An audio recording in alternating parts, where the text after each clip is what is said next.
كوكيز من أنجح وأجمل وأسهل المشاريع وأكثرها ربحاً، لأن مقادير الكوكيز ما في أرخص منها ومتوفرة في كل مكان.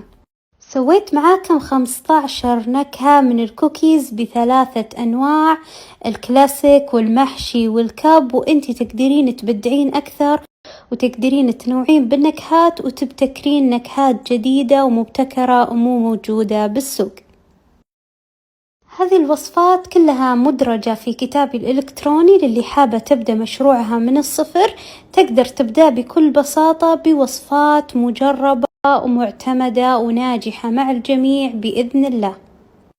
وأفضل نقطة قوة في صناعة الكوكيز، وهي نقطة قوة جميلة جدا، هي إمكانية تفريزه لمدة طويلة جدا مثل ما ذكرت بكتابي الإلكتروني عشان تسهل علينا الشغل والحفظ. بقوالب بسيطة راح ننتج كوكيز جميل، سواء هذا الكب الرائع اللي قدامكم أو أصناف أخرى نقدر نسويها بأدوات مرة بسيطة.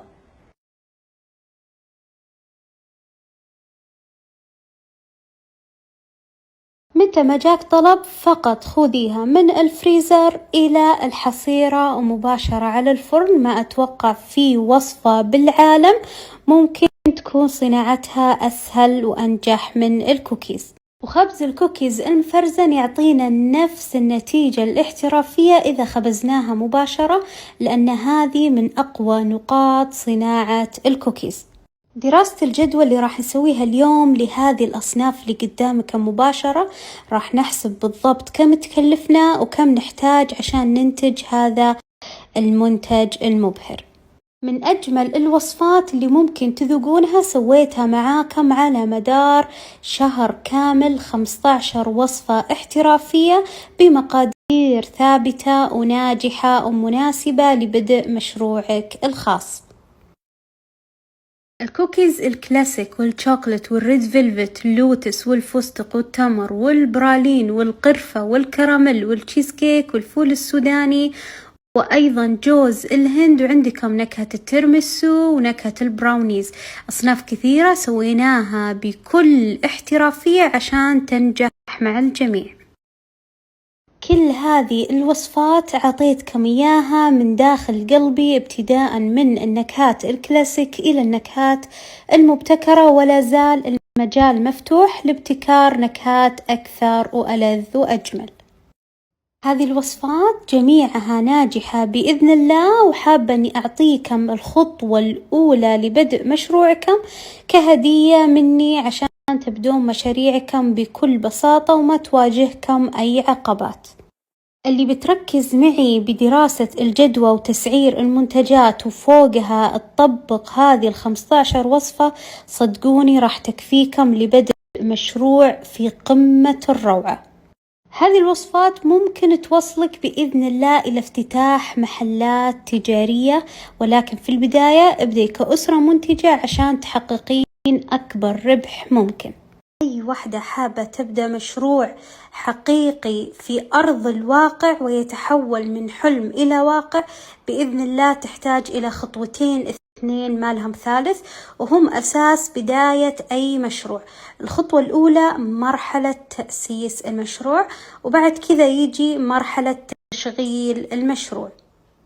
خطوة التأسيس تعتبر قبل افتتاح المشروع، يعني قبل يجونك زباين تأسسين فيه مشروعك بمبلغ ثابت، من الخلاط، منها الفرن، منها المعدات الأساسية، منها الوصفات، ومنها هذه كلها فقط مبلغ ثابت لن يتغير تشترين فيه وتأسسين مشروعك وتحطين الحجر الأساس لبداية ناجحة بإذن الله. وسبق وسويت لكم باكج تأسيسي خاص لمشروع الكوكيز، هذا بإذن الله إذا اشتريتيه فقط يبقى لك الخلاط والفرن وتباشرين عمل بإذن الله، وبعدين تسوين العلب الخاصة بالبيع. ولكن صناعة الكوكيز تقتصر على هذه الأدوات بالباكج اللي أنا سويته لكم، وبالخصم اللي أنا حطيته لكم بإذن الله. اللي تبيه وتبي تبدأ مشروع الكوكيز تلقاه بموقعي وتقدر ترفع الشاشة. المرحلة الثانية من مشروع الكوكيز وهي مرحلة التشغيل، وتجي بعد افتتاح المشروع واستقبال الطلبات، وأنا أسمي هذه المرحلة بالفلوس تولد فلوس. كيف يعني؟ الحين بشرح لكم هالمعلومة. بس تشتري مقادير الكوكيز من السوبر ماركت احتفظي بالفاتورة. هذه الفاتورة مثال، ولكن راح أقرب لكم الصورة. واللي ما قدرت تروح سوبر ماركت، عندها السوبر ماركت دايما يكون بالكمبيوتر، تقدر تعرف أسعار المقادير من النت على طول بدون لا تتعبين نفسك وبدون ما تطلعين تبحثين عن المقادير. وهذا أول مقدار، وتقدرين تحسبين وتسوين دراسة الجدوى. شايفين معي؟ الحين راح أحسب لكم هذه الزبدة كيف راح نحسبها ونطلعها بالضبط بسعر عجينة الكوكيز. حتى الحبة الواحدة راح نعرف كيف راح نسعرها ونعرف تكاليفها بالضبط. راح نحسب الحين احنا نحتاج 200 جرام زبدة بعجينة الكوكيز بنفس وصفتنا، هذا سعرها. طبعا راح اخذ السعر قبل الخصم. شايفينه؟ احنا نحتاج اصبعين، هذه 100 جرام، لا احنا نحتاج اصبعين اللي هم 200 جرام. راح يكون سعرها باختصار 15 ريال. هذا اول مكون عرفنا سعره. راح نكمل الحين باقي المكونات. إذا جاك مقادير غريبة مثل البيض، يعني طريقة حسبتها سهلة. سعر الطبق ب25، هذا أغلى شيء، وانت بذكائك ممكن تاخذين أرخص مع الخصومات. فيها 30 بيضة، يعني البيضة الواحدة تقريبا إذا حسبتيها بالآلة الحاسبة تطلع ب8 هللات. احنا نبي بيضتين، 8 هللات مرتين، يعني البيض بيكلفنا باختصار 1.60 هللة. كذا تقدرين تحسبين مقاديرك كاملة بنفس هذه الطريقة. شوكولاتة الحبيبات تكلف علينا دائما بالكيلو 40 ريال، فيها اللي هي كيلو اللي هو 1000 جرام، يعني يطلع لنا الجرام الواحد تقريبا 0.04. احنا نحتاج بالوصفة 300 جرام.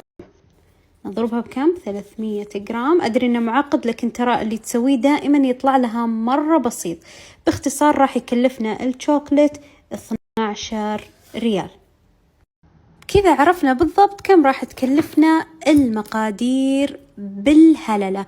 وش نسوي الحين لما عرفنا مقاديرها؟ الحين نجمعها عشان نعرف العجينة بالضبط كم كلفتنا. وقدامكم مباشرة عندنا 15 حق الزبدة، 0.8، بعدين 3، بعدين 1.6، بعدين ريالين، 28، بعدين ريال، وبعدين 12 ريال. بالضبط كلفتنا عجينة كوكيز الوحدة 35 ريال وأكثر من النص. أنا راح أصكها نص عشان أقدر أشرح لكم بكل بساطة. شفتوا قد إيش رخيصة وحلوة ومقدور عليها؟ خلونا نكمل. كذا طلع لنا سعر العجينة كاملة ب35.5 ريال. العجينة الواحدة تطلع لنا 40 كوكيزة. الحين راح أحسب لكم كم راح تصير الكوكيزة الواحدة. هذه سعر العجينة، نقسمها على 40 حبة، تصيرنا الحبة ب0.88، يعني ب88 هللة، حتى ما جت ريال واحد. وكل ما شريتي مقادير بالجملة كل ما كان سعرها أرخص، كل ما قللتي هذا الرقم وزاد ربحك بإذن الله. وأرخص كوكيز بالسوق ينباع ب3 ريال. يعني شوفوا الحين لو أنت راح تبيعين صينية واحدة باليوم، الصينية راح تحتوي تقريبا على 50 قطعة كوكيز، الواحدة تبي تبيعينها ب3 ريال، راح تكسبين 150 ريال بالصينية الواحدة. بإذن الله إذا اشتهرتي بتكون الصينية الواحدة بدالها 5 صواني تبيعينها باليوم الواحد، ويكون ربحك بإذن الله 750 ريال باليوم الواحد. هذا هو الكوكيز يا بنات، ربحها عالي جدا. تدفعين 35 للعجينة وتطلع لك 150 أو ما يقاربها. وفوق هذا لو بعتي باليوم لمدة شهر 750، يعني 5 صواني باليوم لمدة شهر كامل، راح يكون راتبك الشهري 22,500، 22,000 ريال. 22,000 ريال راتب دكتور بالجامعة أفنى حياته وكل لياليه بالسهر والدراسة. وانتي تقدرين تجيبينها بإذن واحد أحد بغضون شهر في مشروع الكوكيز. ما راح أقول لكم أن الموضوع سريع وأنه على طول أول ما تبدين راح تنجحين، لا، ممكن تطولين عشان تصلين لهذا الدخل. ممكن في البداية فقط تبيعين صينية واحدة باليوم، ممكن تبيعين أقل من صينية، لكن مع الوقت، مع كسب الزبائن، مع النكهات الحلوة، مع الباكج الزين، مع التسويق المكثف، ممكن تصلين إلى هذا المبلغ المهول، وبإذن الله يكون بركة على مشروعك. وزي ما قلت لك، الفلوس تولد فلوس، تاخذين المبلغ وتعيدين استخدامه، تاخذين المبلغ وتعيدين استخدامه حتى ينمو ويكبر وينجح بإذن الله. أعيد وأكرر، هذا المبلغ لن تحصل عليه بنت اتكالية أو كسولة أو متخوفة أو ما تقدر تبدع بالكوكيز. لازم شخصية مبدعة ومبتكرة وذات ذوق عالي عشان تدخل مجال سوق الكوكيز بكل قوة بسعر منافس وباكج جميل. وأيضا لازم تسوي حملات تسويقية عن طريق الانستغرام وجميع البرامج، والحملات هذه متنوعة بأنواع كثيرة سواء إلكترونية مباشرة، والتسويق له عالم كبير. ولكن أنا أتكلم لكم عن أرقام، هذا الرقم حقيقي يا بنات، وفي بنات يحصلون على أكثر من كذا.